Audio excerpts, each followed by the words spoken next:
Louvado seja nosso Senhor Jesus Cristo, tudo bom com vocês? Espero que sim. Bom, meus queridos, quase que eu ia gravar esse vídeo lá no eremitério, mas ainda vai ter reformas, né? Mas como amanhã é feriado do mundo, né?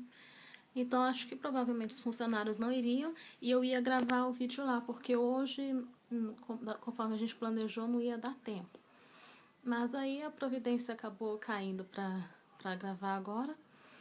E ainda vai mais um mês de reforma. Acho que vai mais um mês, 15 dias mais ou menos, para terminar ainda o que está faltando.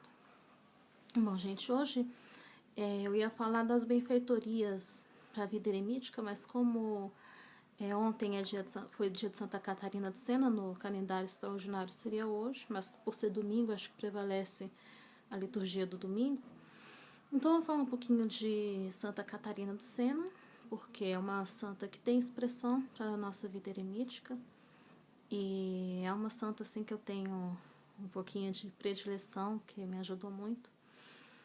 E estava pensando justamente, sempre penso, né, Santa Catarina de Sena, né, e estava pensando justamente que a família dela, né, fazia a leitura da vida dos santos, da vida dos padres do deserto. E com isso, desde pequena, ela foi se acostumando a ouvir a virtude dos santos. Então ela passou a ter vontade de imitá-los, já desde pequena, porque a família tinha esse costume bonito, né, de ler e meditar na vida dos santos. E Santa Catarina de Sena fugiu de casa quando tinha apenas 5 anos de idade, para ser uma anacoreta. E ela fugiu mesmo, com 3 pedaços de pão, uma cestinha, uma sacolinha, e foi embora para viver com Deus no eremitério. E ela chegou até quase fora da cidade, ela andou até uma gruta e chegou lá e ficou ali se sentindo a tal, né? A anacoreta, né? Tadinha, 5 anos. E acho muito interessante que Deus depois se manifesta a ela, né? Porque ela tinha, assim, oração muito profunda desde pequena. E Deus se manifesta a ela por meio de um dom de levitação na gruta e fala para ela que ela ainda é muito pequena, que ainda não está na hora dela servir a Deus, né? E ela passou ali a tarde em êxtase, em oração, e depois Deus manda ela voltar para casa, mas ela não sabe caminho, que ela é só uma criança. Então, segundo a tradição, Deus teria enviado o anjo da guarda, onde ela, pelos ares, o anjo voou com ela até deixar ela na casa dos pais, né? Bom, alguns biógrafos exageram um pouco em detalhes extraordinários, outros acreditam, outros não, mas o mais importante é essa questão da virtude, né? De ser a virtude que ela tem, essa bravura de já querer servir a Deus de modo radical, sendo tão pequena. E de fato ela voltou para casa e continuou a sua vidinha de oração até os 12 anos, mais ou menos, quando Deus lhe enviou uma provação doméstica, em que ela já tinha aos 5 anos feito o voto de não se casar, né? As pessoas falam voto de virgindade, de castidade, mas é meio difícil que uma criança entenda essas palavras. Provavelmente ela, na cabecinha dela, ela não, apenas queria não casar, né? E quando ela publicamente manifesta isso, aos 12 anos, ela corta os cabelos. E com isso, ela gera uma grande confusão na família. Santa Catarina tinha uma família muito grande, de 25 irmãos. E ela, segundo as biografias, era uma moça que tinha cabelos muito bonitos, né? Então, que a mãe já tinha planejado ali, os pais tinham planejado já casar ela nova. E como ela, aos 12 anos, já tinha escolhido a sua opção, ela teve que enfrentar muitas provações. Inclusive, a sua família despediu as empregadas domésticas e colocou Catarina no lugar das empregadas como castigo por ela ter optado por Nosso Senhor Jesus Cristo desde pequena. Então imagina, quando a alma está madura, né? Não importa a idade, que Deus manda aprovação, né? E Santa Catarina de Sena resistiu e aceitou a aprovação e aceitou todas as perseguições, humilhações que ela sofreu, e acho que ela é uma pessoa sem inteligência, uma pessoa boba, uma pessoa que estava perdendo as melhores oportunidades das moças de seu tempo. E ela foi muito forte, né? Sendo assim, criança, claro, ela era tocada por Deus desde pequena. Então, a alma dela perante Deus não era a alma de uma criança de 12 anos, né? Perante Deus, a alma dela era uma alma adulta.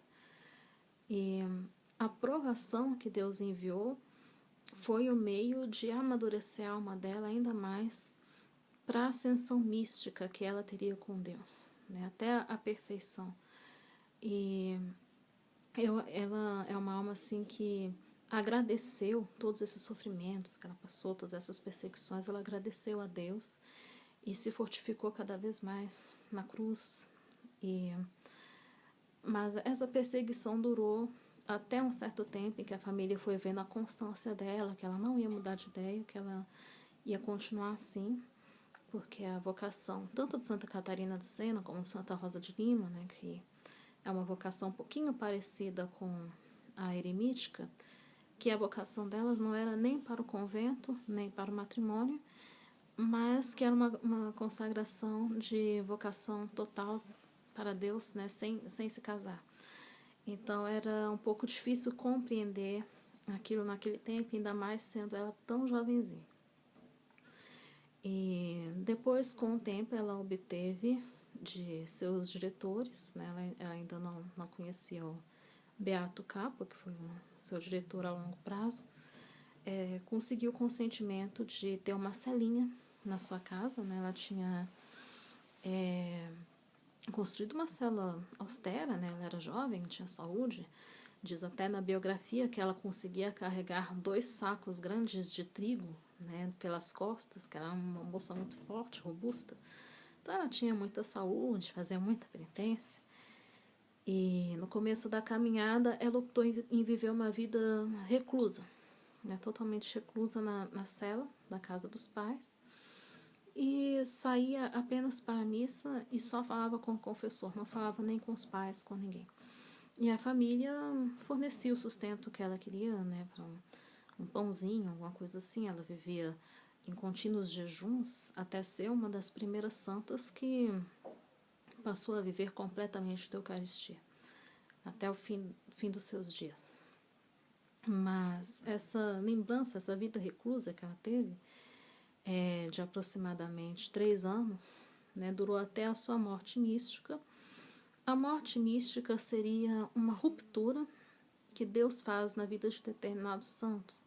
Ela não precisa ter necessariamente fundamentos físicos, ela pode ser uma morte mística puramente espiritual. Santa Catarina de Sena, segundo a biografia, ela teria infartado e teria morrido realmente fisicamente. Hoje é muito difícil nós termos esses dados e com tanta precisão. Pode ser que ela era doente e teve um desmaio ou coisa assim. Antigamente as pessoas eram enterradas vivas com muita facilidade. Então a gente pode saber se ela realmente morreu. Mas a questão é que aquilo ali foi um marco em que a alma dela subiu para o céu e que Deus deu uma missão para ela, passando um vendedor ambulante. E Deus deu essa missão para ela de que ela não ia mais viver como eremita, não ia viver mais na cela, que ela ia evangelizar e ia mostrar a luz de Deus para todas as pessoas. E mostrou todas as obras que Deus queria fazer para ela. Ele mostrou, né, nesse momento de ruptura que a alma dela teria saído do corpo. E quando ela retornou, realmente, ela viu que já não era mais vontade de Deus estar reclusa, estar como eremita, e saiu em missão. Claro que não foi assim da noite pro dia, né? Mas o quanto antes ela passou a sair em missão. E ela viveu assim, como diretora espiritual de muitas almas. Ela orientava até mesmo o alto clero, orientava o Papa, inclusive foi ela que convenceu o Papa atual a sair de Avignon e voltar a Roma. Ele estava refugiado lá em Avignon, na França, né? Então ela conseguiu convencê-lo a voltar a Roma, que o lugar do Papa é em Roma. Mas o que nos interessa na vida de Santa Catarina de Sena é justamente essa vida de total entrega, de total paixão que ela tinha a Jesus. E também eu acredito que... Deixei cair uma coisa ali. Eu acredito que a gente pode se espelhar um pouco nessa necessidade que ela tinha do silêncio, da solidão, né? E ela se fortificou nessa vida de cela. E isso custou muito para ela. Custou muito para ela deixar essa vida de cela. Tá? Mas a gente não pode também se iludir, achar que então vou me fechar numa cela, que vai dar tudo certo. Porque antigamente isso não era uma coisa assim tão extraordinária. Tá? As pessoas, naquele tempo de Santa Catarina de Sena, na Idade Média, a vida eremítica estava assim, no auge do glamour. Entendeu? Então, assim, eles eram tão assim bem afamados e todo mundo queria ser eremita, mais ou menos como carmelita hoje, eram eremitas na Idade Média. Então é uma coisa assim que todo mundo queria ser, que todo mundo achava lindo, que todo mundo apoiava, que todo mundo, nossa, aquele fulano vai viver ali. As pessoas ajudavam muito mais. Tá? Hoje a gente já tem que ter um pouquinho mais de cautela e não já ir para a experiência assim, com a mão na frente e outra atrás, achando que vai tudo cair do céu. Né? A não ser que você seja uma alma de altíssima santidade, não posso duvidar porque eu não conheço, né? Mas é sempre bom a gente fazer uma vida eremítica o mais planejada possível. Mas fica esse exemplo, né, desse tempo de Santa Catarina, esse amor que ela tinha, né, de estar a sós com Deus, né, de viver só para Deus. E também agora estamos começando o mês de Maria, o mês de maio, né, amanhã. E também a gente pode ter esse modelo de Maria como vida contemplativa. Acho que Maria também ela foi uma pessoa extremamente silenciosa, então ela vivia assim, no total obséquio de Deus, como a gente falava no Carmelo. Então, não tanto fazer coisas grandiosas ou ser conhecido pelo mundo inteiro ou qualquer coisa assim, mas que a vida eremítica pode ser feita na perfeita simplicidade, né? Como foi a vida oculta de Nosso Senhor Jesus Cristo e a vida de Nossa Senhora ainda mais oculta, né? Sendo mulher, não podia se expressar muito, mas foi a que mais agradou a Deus. Então, não é a fama ou você ter mais ou menos consideração das pessoas que faz você mais ou menos agradável a Deus. Deus não tem o mesmo modo de ver das criaturas. E Ele tem entre os seus prediletos almas que a gente nem imagina. Então é por isso que Santa Teresinha diz que no dia do juízo final nós teremos muitas surpresas. Muitas surpresas. Às vezes aquela alma que parece ser tão conhecida pelo mundo inteiro, perante Deus não é tanto assim. E nós devemos buscar isso, buscar atrair a Deus e fazer o que Ele quer. Pode ser que Deus peça você um eremitismo mais missionário, que Deus te leve para o Japão, que Deus te leve para os confins da terra, ou que você tenha alguma missão temporária por lá, ou que a sua missão seja com as pessoas que estão mais próximas de você.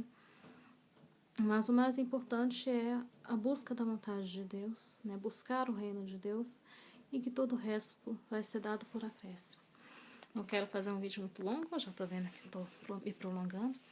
Então fica essa mensagem para vocês. Eu gosto muito de Santa Catarina de Sena e acredito sim que ela foi uma alma profundamente apaixonada por Nosso Senhor Jesus Cristo e me inspira até hoje, principalmente a vencer as dificuldades que costuma aparecer aqueles que começam a servir a Deus, né? E mesmo os que têm mais tempo de caminhada, né, sempre vai ter ali algum tropeço, alguma provação. Então, ler a vida dos santos nos ajuda a superar as nossas dificuldades e as nossas pedras que vão aparecendo no caminho.